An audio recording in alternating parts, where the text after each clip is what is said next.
Hello everybody. In this video lecture, I will explain you when does more tax burden fall on producer and less on consumer.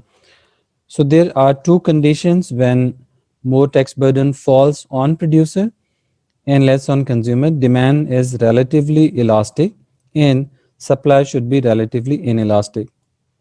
We can use economic model to explain it.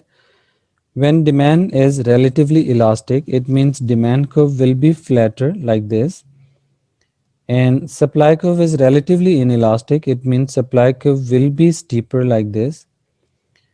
So we can label demand and supply, and we can find out initial equilibrium point E, where initial equilibrium price is P and quantity is Q.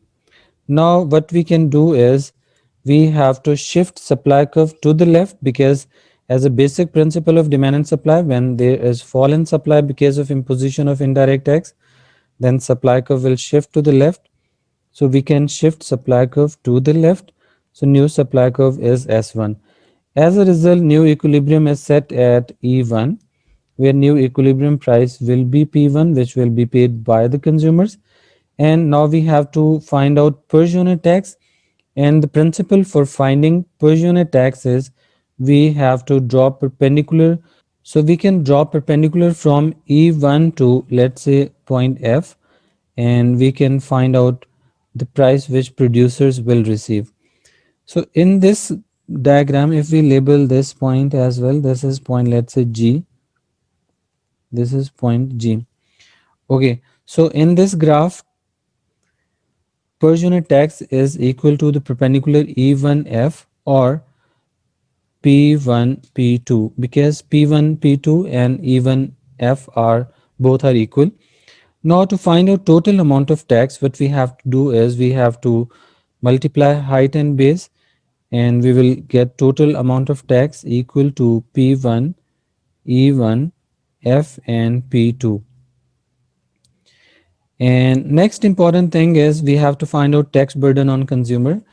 Consumers will pay this much tax burden, which is above initial equilibrium price. So tax burden on consumer is P1, P1P, E and G.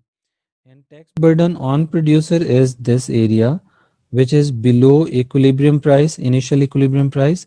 So tax burden on producer is P, P2, F and G. So these are the conditions for which we can find out the tax burden on consumers and producers. And in this graph, we can prove that tax burden on producer is more than the tax burden on consumer. So tax burden on producer is this much, greater, which is this much, and tax burden on consumer is lesser, which is this much. So tax burden on consumer is lesser than the tax burden on producer.